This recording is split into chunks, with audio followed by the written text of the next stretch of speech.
Tu es complètement fou. C'est avec ces mots que Donald Trump a insulté le Premier ministre israélien Benjamin Netanyahou lors de leur conversation téléphonique. En fait, sur fond de déclarations concernant le retrait de l'Iran des négociations avec les États-Unis, Israël a intensifié son offensive militaire au Liban contre le groupe Hezbollah. Et cela malgré les accords de cessez-le-feu, ce qui a provoqué la colère, voire la fureur de Donald Trump. À la Maison-Blanche, on a admis que lors d'une conversation téléphonique émaillée de propos grossiers, le président Trump a vivement critiqué le Premier ministre israélien Benjamin Netanyahou, en raison de l'escalade provoquée par Israël au Liban, ce qui pourrait compromettre l'accord avec l'Iran. Plus tard, il a été révélé que Trump avait suspendu les plans de Netanyahou visant à bombarder des cibles du Hezbollah à Beyrouth. Mais aujourd'hui déjà, des représentants d'Israël et du Liban se sont de nouveau réunis à Washington pour négocier la fin de la guerre.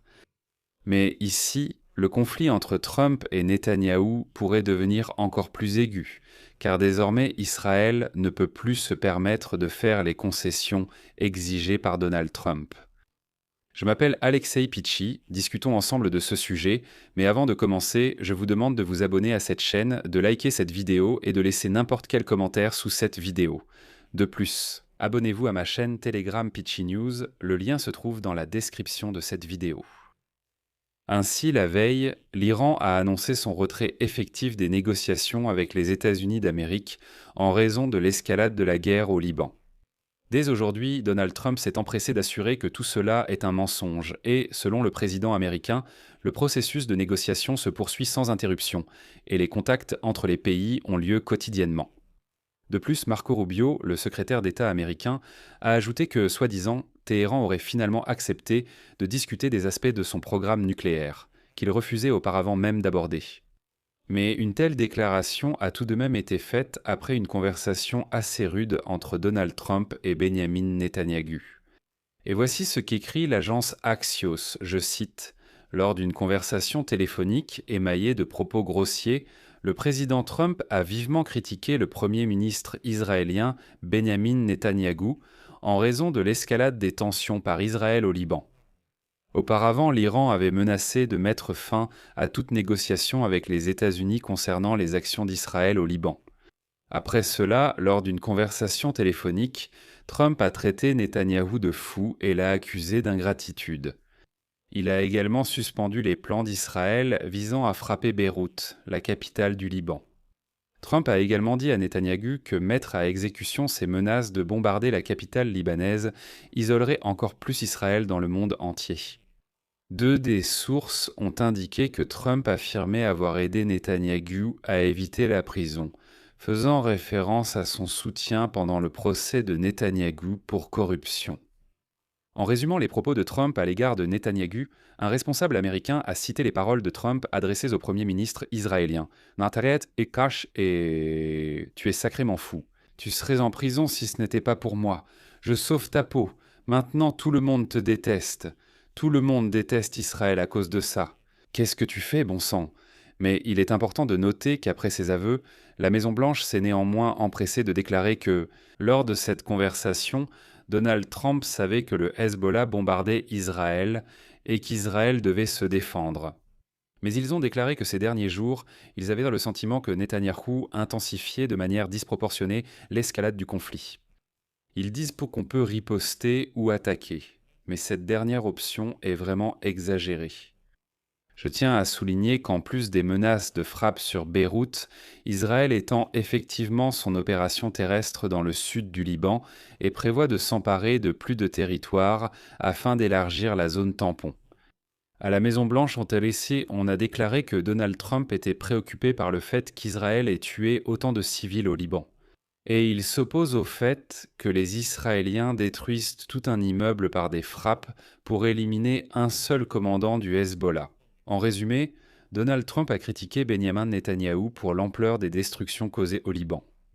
En plus, Donald Trump n'est pas satisfait du fait que les Israéliens entrent sur le territoire libanais et non seulement l'occupent, mais détruisent complètement les maisons, de sorte que plus personne ne puisse y vivre du tout. Le but est d'empêcher le Hezbollah de récupérer ses territoires. Et donc la décision de Donald Trump de freiner Benyamin Netanyahou est devenue un signal clair qu'il ne veut pas que son allié clé empêche la conclusion d'un accord avec l'Iran. Plus tôt, Benyamin Netanyahou a fait une déclaration conjointe avec le ministre de la Défense israélien Israel Katz, dans laquelle il a menacé de bombarder des cibles du Hezbollah dans le quartier de Daïa à Beyrouth. En réponse, le ministre iranien des Affaires étrangères, Abbas Araghchi, a déclaré que les actions d'Israël au Liban constituaient une violation de l'accord de cessez-le-feu entre les États-Unis et l'Iran, et que les États-Unis et Israël subiraient les conséquences de toute violation. Il a aussi menacé de quitter les négociations avec les Américains. Et seulement quelques heures après cette déclaration d'Araghchi, Donald Trump a appelé Netanyahou et l'a réprimandé. Après cela, il a publié un message sur les réseaux sociaux dans lequel il a déclaré qu'Israël et le Hezbollah allaient cesser de s'attaquer mutuellement. Mais après la conversation téléphonique, Netanyahou a publié une déclaration dans laquelle il a informé Donald Trump qu'Israël attaquerait des cibles à Beyrouth si le Hezbollah ne cessait pas ses attaques contre Israël, et qu'en attendant, Israël poursuivra ses opérations dans le sud du Liban. Mais il semble que les actions d'Israël aient tout de même leurs conséquences. Aujourd'hui, des négociations directes entre Israël et le Liban se tiennent à Washington. Et voilà que le président du Parlement libanais, Nabi Berri, a déclaré à l'administration de Donald Trump que le groupe Hezbollah était prêt à un cessez-le-feu total et immédiat avec Israël, et le Hezbollah a promis d'en garantir l'application après que l'armée israélienne a menacé d'une nouvelle offensive. Pour comprendre, Nabi Berri est l'un des politiciens chiites les plus influents au Liban, et il entretient des liens étroits précisément avec le Hezbollah.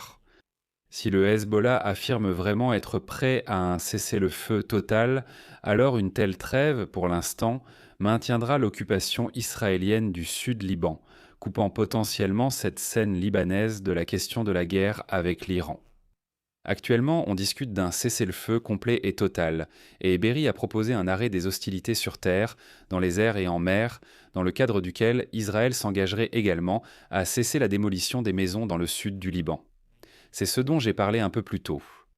Et les autorités libanaises assurent que le Hezbollah s'engage à un cessez-le-feu total si Israël arrête son avancée. Et c'est précisément la décision de cesser le feu au Liban qui pourrait enfin ouvrir la voie à un accord entre les États-Unis et l'Iran, mais qui pourrait potentiellement maintenir la menace représentée par le Hezbollah. Et cela souligne encore une fois que les intérêts d'Israël et des États-Unis dans cette guerre divergent de plus en plus.